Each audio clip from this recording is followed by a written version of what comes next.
Why should you train for strength and hypertrophy? Some would say because it's the only cure that's been found to prevent neuromuscular aging.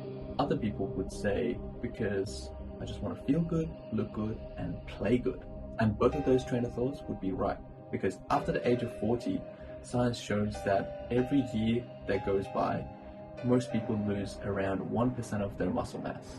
And you might think that that's not that much, but that 1% loss usually tallies up to around 2 to 4% loss in strength. This drop in muscle mass and strength is multifaceted. It could be because of lower activity, change in diet, and a lot of other factors. So first of all, what is muscle hypertrophy? Hypertrophy just is science word for bigger, meaning your muscle cells just growing in size and getting bigger. So when you resistance train, there's going to be 4 types of adaptations that happen in your body: neuromuscular, muscular, muscle fiber type, and pronation angle. But for today, we're going to mostly focus on the muscular changes. The muscular changes that happen are in 2 ways. You go through a hypertrophy, which is increased contractile protein in your muscles, which are made up of actin and myosin. The other one is increased strength, which, if you look at it from a holistic way, is mostly becoming better at doing a movement.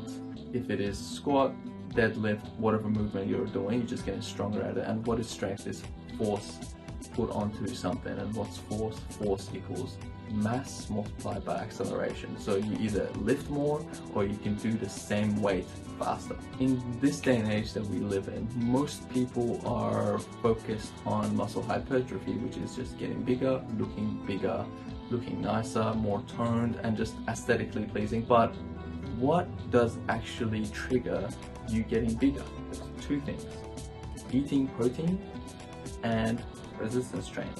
I've got a video about eating protein that I'll link up top that will go through that aspect, and then the training is going to be this video. All the data that is in this video has been from an episode from Hubermanlab podcast, which he had Dr. Andy Galpin on. It's the 2nd episode of his guest series. I'll summarize it for you guys, but I'll also link it down below if you want to listen to the whole thing. It's like 4.5 hours, so you're welcome. So what do you need to do sufficient training? You need to be consistent. Second of all, you need to go through progressive overload, meaning you increase the amount of work that you do over and over again, which is either increase the weights, increase the sets, or increase the reps over time. And the other thing is that most people don't think about is that you need to make it individualized. Not everybody wants to go to the gym and throw weights around. It's just not fun for some people. I know some people love it. Some people just can't stick to it. You can just figure out what works for you. You could do calisthenics, you could do body weight stuff, you could go to the gym, you could swim, you could do sprints. There's a bunch of stuff that you can do, but as long as you do the consistency and progressive overload and you eat enough protein, you should be pretty good. The key point in this region is to be able to balance specificity and variety. So first you have to figure out what your goal is. Is your goal to get stronger or bigger?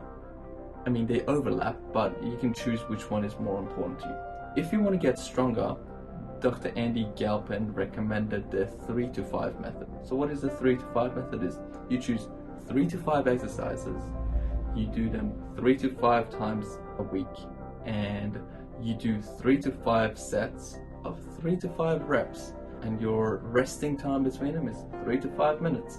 Pretty convenient. But if your goal is hypertrophy, it seems like there's so much variation and you can just pick and choose what works for you. Apparently, to get the best results you can get, you want to hit every muscle group between 10 to 15 sets a week. Well, however way you want to put that into work, you can do it, but that's the guideline. Nothing lower than 10. Below 10, you don't get optimal results, but 10 to 15, sweet spot. So the way he put it is that if you just choose squats, he counted glutes, quads, and hamstrings being hit doing a squat. So if it's a primary muscle or a secondary muscle, you can count it as it's been hit in that one set. Rep range, apparently this was crazy to me. For hypertrophy, the rep range goes from 4 to 30. You could do anywhere in between and you can get results. Obviously, if you're doing 4, you got to pick your load and make it really high, so you're doing 80% of your 1 rep max or more, so you're giving yourself enough stimulus. But if you're doing 30, obviously you're going to go super low weight so you can actually get that many reps out. When it comes to rest, I know I'm guilty of this.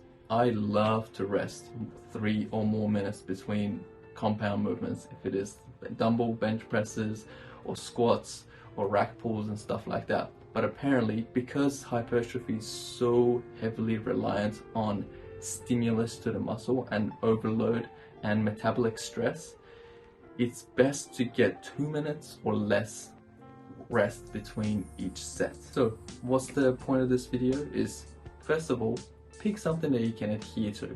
Don't think that everybody needs to go to the gym and do this specific thing and you're supposed to love it from the get-go. If it's not for you, find something that you like. Do bodyweight stuff, do calisthenics, do CrossFit, something. But make sure you do some sort of exercise. Second of all, don't bite more than you can chew. If you've never worked out before, don't just write out a program or buy one online that's like 5 days a week. I'm gonna go hit everything Monday, Tuesday, Thursday, Friday, Saturday. Like, it's just not gonna work. You're gonna burn yourself out and you're gonna hate it and then just not go back to it.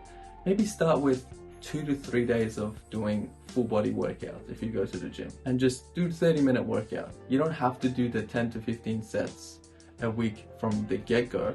You can just slowly ease your way into it. Second of all, a litmus test for when you can skip a workout because you're sore, the way he put it is, if you were going to do a self-report in a scale of 1 to 10 on how sore you are, if you're anything below 3, you should be okay to go out and work out. If it's between 3 to 6, you probably want to evaluate and be like, okay, am I actually going to be able to get this done? If I warm up, am I going to feel good enough to do it? And if yes, go do the workout. But anything over 6, it's probably best to just not work out, give your body the rest, because you don't want to injure yourself. But yeah, that's pretty much it for today. Catch you later, people! Just loading my notes.